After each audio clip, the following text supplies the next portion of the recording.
Good evening. It's really good to be back with you for part 4 of these Candid conversations. And please write your questions. If you have questions on this presentation, even as you're hearing it, just write your questions in. Afterwards, we're going to have our questions and answers. Maybe we can extend some of your thoughts a bit more.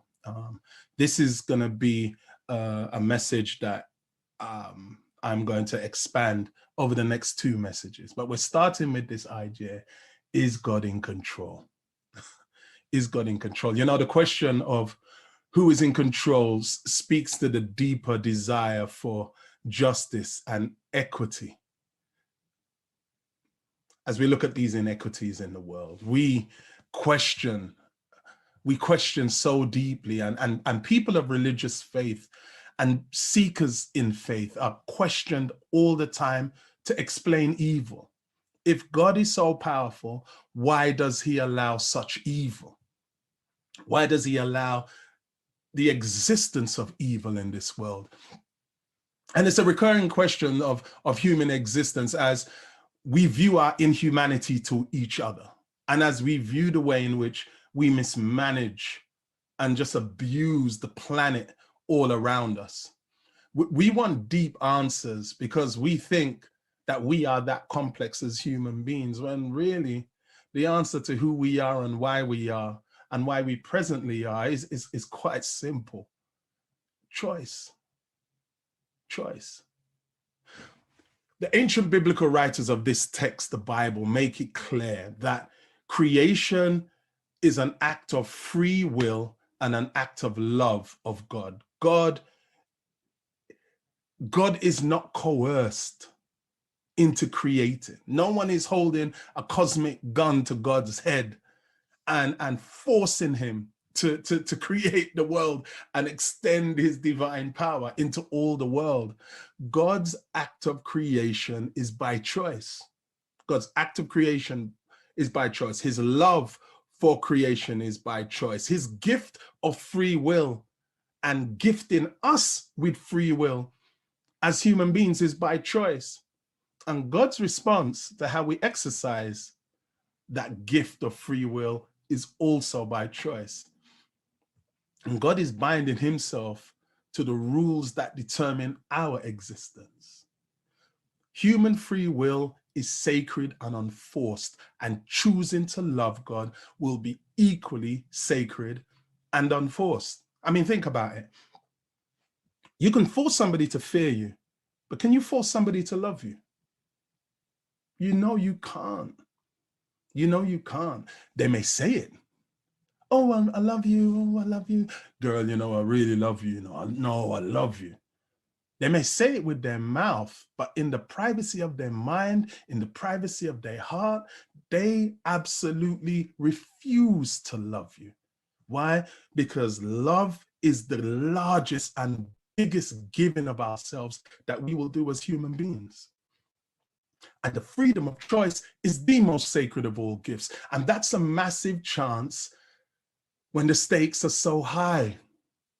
That's a massive chance that God takes with us, with that first 2, when the stakes are so high. If you give someone everything and ask them to trust that your love for them and your intention for them is pure and without hidden agenda, you are taking a massive risk. But that's what love means. And that's what choice means. I want you to hear this, and I want you to hear this clearly.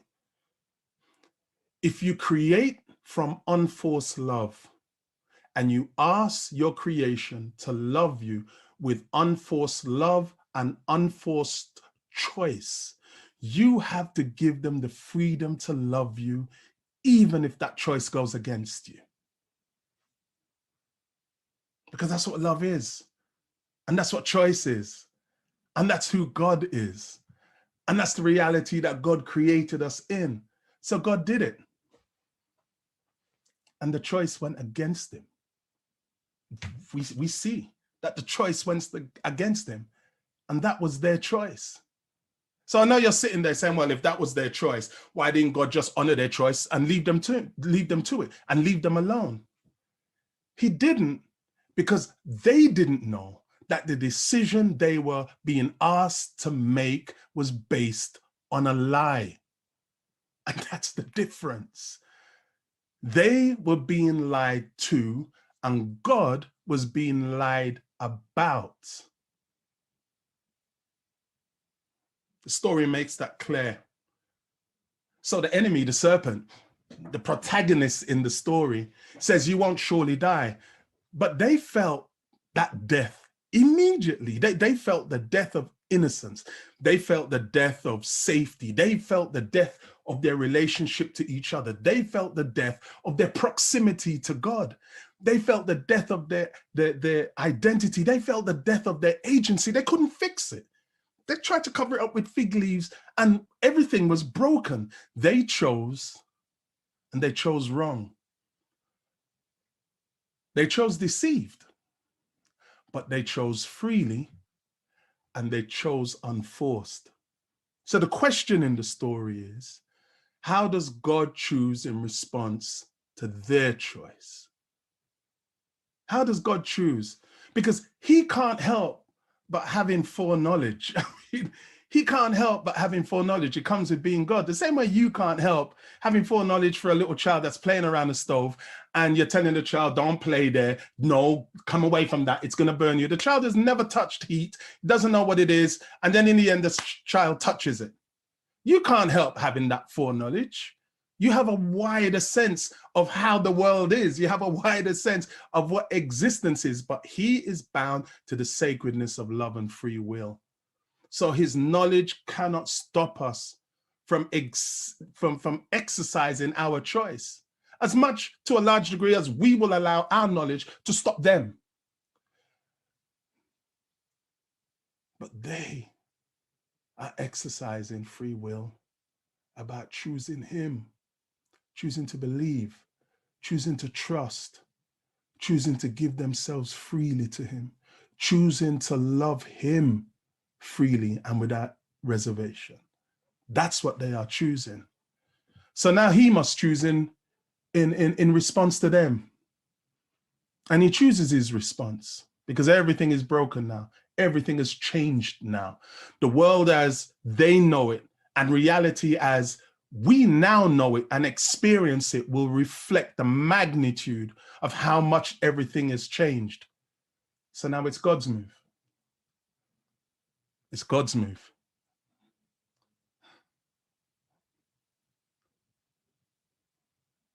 And God chooses again. He chooses again. He chooses to be present. He chooses to be present. He chooses to confront and hold us accountable, but he chooses to cover our nakedness. He chooses to love us first again. He chooses to create a path to identity and wholeness in him again. He chooses to give us back agency again by placing in us something called enmity. And enmity means that we will never totally be settled and never totally be sold out to evil. As much as we see this evil in the world around us, there will always be somebody who pushes back against it. There will always be a way to look for the good in us, look for the truth in us, look for the love in us, seek a deeper capacity to try again in us. That is the image of God still shining through. Enmity is God placing eternity in us.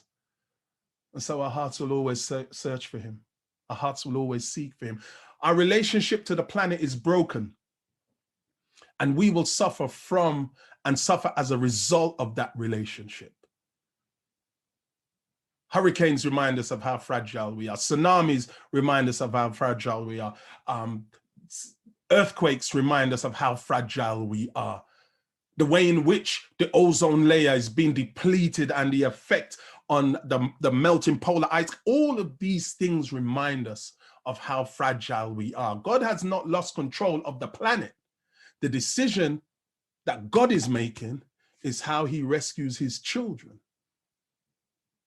how he rescues us. But love and choice remain as part of God's image in us as human beings. He will always demand that we choose him with unforced wills, and will never force us as human beings to love him. He will never do that. Because how can you be all powerful and yet you have to force somebody to choose to love you,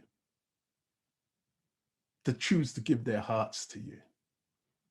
You think about that as human beings. You're saying you're all powerful and yet you force this person to love you. You force this person to be with you. You're not all powerful. You're insecure. And God, God is our big God. 1,500 years later, he'll speak to Israel as a nation. They're in 70 years captivity. And he looks into the heart. And God speaks to them through the prophet eye. He looks into the heart of their situation, the heart of their struggle, the heart of their captivity. And God speaks to them through the prophet Jeremiah in words that echo his heart towards humanity in the garden. In Jeremiah 29:11, and when he says, "For I know the plans that I have for you, plans to prosper you and to not harm you, plans to give you hope and a future." Is God in control? Well, God never lost control of the planet. He never lost control of the planet. God lost control of us. But is he in control? I love God because I realize he chose to love me regardless. I choose God because I realize he chose to love me regardless. I'm born of God because I realize he chose me and he pulled me into the reality of that love. God is very much in control. So what is my prayer? My prayer is that you will come to the realization that a God of intentionality seeks to make himself known to you, make his love known to you, make the power of his choice known to you. And that intentionality will become manifest in your lived experience. That's my prayer for you.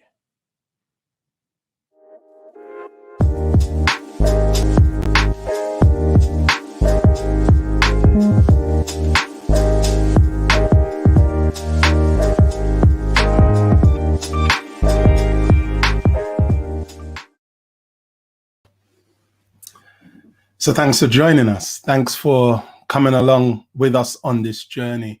I know that many of you will have questions, so please make if you've got questions, we're here. We're here across YouTube if you're watching. We're here across Facebook if you're watching. Send your questions in. Send your questions in. We have one question, and I'm going to expand on it a bit more, but I'll begin. I'll begin to address it. It says, why did God allow sin by creating Lucifer? God knew it would happen, yet proceeds to allow mass destruction to enter our lives. Why? I think I covered it in what I was saying in this message. The universe is governed by choice. The universe is governed by love. We want it to be deeper than that because we want to think ourselves deeper than that. But no, it's that basic because it's that deep. Love is the greatest giving of ourselves we will ever give. It's the greatest giving of the human life you will ever give, in the human life that you will ever give. And choice is sacred. When God creates us in his image, he creates us to love, and he creates us with the power of free will and choice. He creates us with the power of free will and choice. And so in giving us that free will and that power of free will and choice, he asks us to choose to love him, to choose to trust him. The biblical writers make it clear that Lucifer, son of the morning, we use that name Lucifer now as in terms of Satan. But and we use it as evil, but Lucifer just means son of the morning. The biblical writers kind of give the idea that Lucifer stands in the direct presence of God, not privy to all the personal counsels of God, but stands in the direct presence of God, knows the divine will, knows more than any. Isaiah creates an image in terms of the fall of Lucifer in Isaiah 14, where Isaiah asks, "O son of the morning, how are you fallen? How are you cut down?" And it says that you said in your heart, "I will ascend into heaven. I will exalt." And I'm reading here, "I will exalt into heaven. I will exalt my throne above the stars of God. I will sit on the mount of the congregation. I will be like the Most High." Anything that is created is not God, and anything that is not created is God. You can't be what you're not. Lucifer just decided he didn't want to trust that. Lucifer decided that he wanted more beyond, and it's his freedom to choose it. But in choosing that, he's choosing to go outside of a space and exist inside of a space he doesn't have the capacity to be. If he's choosing to be God and choosing to sit in the throne of God, he's choosing to be divine when he's not created to be divine. His existence is not to be divine. His existence is to be a reflection of. So why? Well, God has to give him the power to choose. God has to give him the power to choose. God has to give us all the power to choose. And I know that we want it deeper than that. Why does he allow it? Because if you create a universe and you give them free will and you ask them to be free in their choice to choose to love you, you have to give them the freedom to choose, even if that choice goes against you. So when we choose that God isn't enough, we bring in an antagonistic phenomenon, and that antagonistic phenomenon is sin. What is sin? Sin at its heart is a God killer. That's what it seeks to do. Look at the cross of Jesus Christ and you will see that. You will see that. Who was it? You know, my eyes are so bad. Anisi. I hope I said that right. Oh no, sorry. Kalisa said, "I never had that understanding of enmity." And thank you for jumping in. Thank you for jumping in. That you never had that understanding of enmity, but enmity is basically enmity is our safety valve. Enmity is the safety valve within the human heart that God has placed there, so that we aren't totally swallowed up by sin and destroyed by its power. And foreknowledge is not predestination. Just because God knows that you're going to do it doesn't mean that, you know, he has predestined you to do that. You still have the power to choose. Salvation is like the lottery. God has predestined everybody to be saved, but not everybody is going to choose to be saved. God has predestined everybody to win the lottery, but not everybody is going to cash in their ticket. Not everybody's going to choose to cash in their ticket. The question is asked here, if we choose God, why can't we opt out of the pain of this earth? If we choose God, why do we still have to suffer? Because that's what it means to be human. I know you don't like the answers. I'm just, I'm a preacher. I preach around the world. I've preached on every continent. I've preached consistently. That didn't stop me from getting cancer. That didn't stop me from having to lose one kidney. That didn't stop me from being blind, partially blind in this eye. All of those things still remain.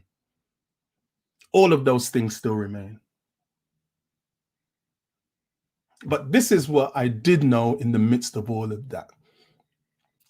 That God chose to be present. God chose to give me peace. God chose to preserve my life. God chose to enable me to understand what it means to be in dark places, places so dark that no light seems to stir in my soul. And then he bursts through. He bursts through into the darkness, and he shows me that little piece of flicker of light. And I chase that little piece of flicker of light back into the daylight of his rising goodness, his rising graciousness. Being a Christian doesn't shield us from the suffering of the world. Being a Christian and being a part of the kingdom of God makes us understand that God is in the midst of the destruction that we see around us. He's in the midst of the pain that we have to go through. He's in the midst. And for some people, that ain't enough. And then for some people, that is everything. But I think if you know that somebody loves you beyond measure, and you know that in human terms, you know that if somebody loves you and somebody's in your corner, you know, if you know, with the people in your life, let's put it there, you know that with the people in your life, you know, if you're loved and you're trusted and you're seen and you're known, and you know that regardless of where you are and where you find yourself, that these people are going to be in your corner, no matter how rough life gets, you journey with those people. You journey with those people. The thought of them, the presence of them, the space of them in your space, the proximity of them to your struggle makes the struggle bearable, makes the struggle doable, makes the journey walkable. Same thing happens with God. Same thing happens with God. Same thing happens with God. We aren't going to be divorced from human suffering. And Jesus put it this way: in this world, you will have trouble. In this world, you will have problems, but be of good cheer. Be comforted. Be empowered in this thought that I have overcome the world. I have overcome the power of that to destroy your soul. I have overcome the power of that to overwhelm you and make you think that there is no hope. I have overcome the power of that to snatch your sense of who you are, your resilience, your capacity within that space. I have overcome that, and I will be with you in that space. I think we have another question coming in. Will we suffer as long as we are in this sin-sick world? Somebody is saying we will suffer as long as we are in this sin-sick world. We have this hope God will deliver. And if God never delivers, we have this hope that God is still in the midst. I asked God to heal my eye. He said, nah, you're good. You still got another one. I asked him to save my kidney. He was like, nah, you're all right. You still got another one. If God chooses to answer your prayer that way, is God enough? Yeah, I think what happens is, and we're going to be discussing this even more, we have to move from this space of material faith. Well, if I'm doing this for God, well, God, you owe me. And if I've walked this long with you, well, then you owe me. And we have to understand that a relationship with God don't work that way. We have to understand that true, real relationships with people don't work that way. Sometimes people are going to do good for you. And you shouldn't always want, sometimes you're going to do good for people, and you just have to do it out of the goodness of your heart. Sometimes you just have to do it with no desire for reciprocation. Sometimes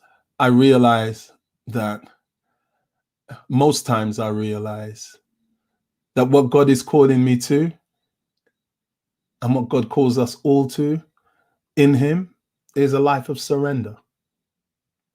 And surrender simply means that we stop fighting God in the places of our lives and through the experiences in our lives where he's trying to grow us, where he's simply just trying to grow our capacity to love again, our capacity to trust again, our capacity to go deeper as human beings, our capacity to walk deeper and walk longer as human beings.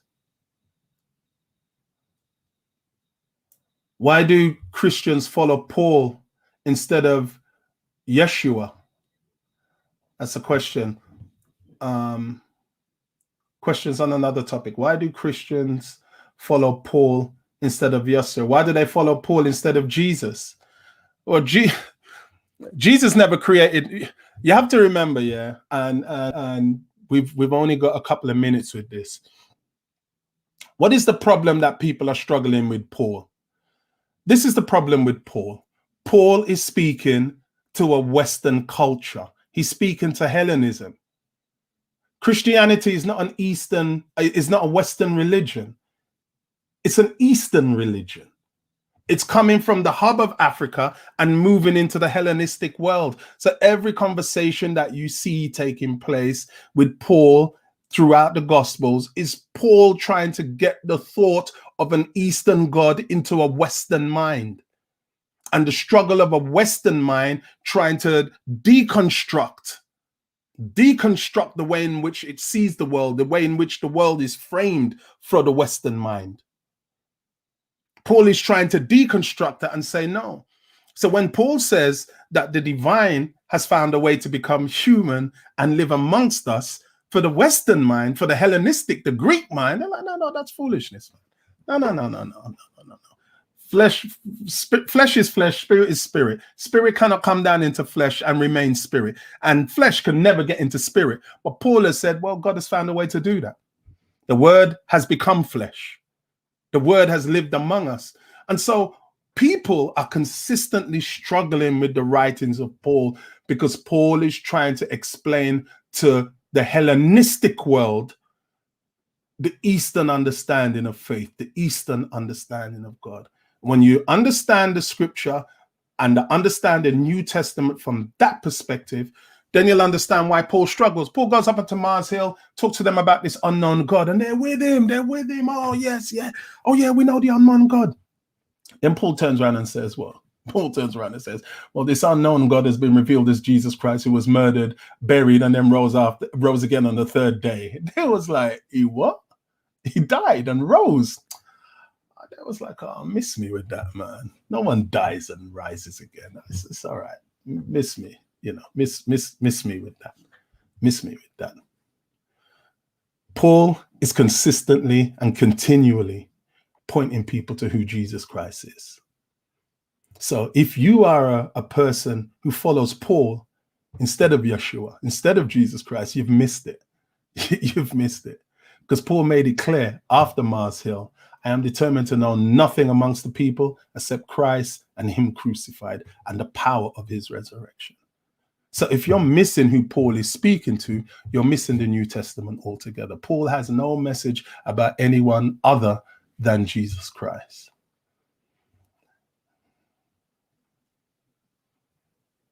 But we'll go deeper into that at another time. And we plan to go deeper into that at another time. Listen, thank you. Thank you for joining us. Keep your questions coming in. Keep your thoughts coming in. Keep your interactions with us coming in. I'm looking forward to being with you in another Candid conversation. Thank you for joining us. And we will see you soon for more Candid conversations.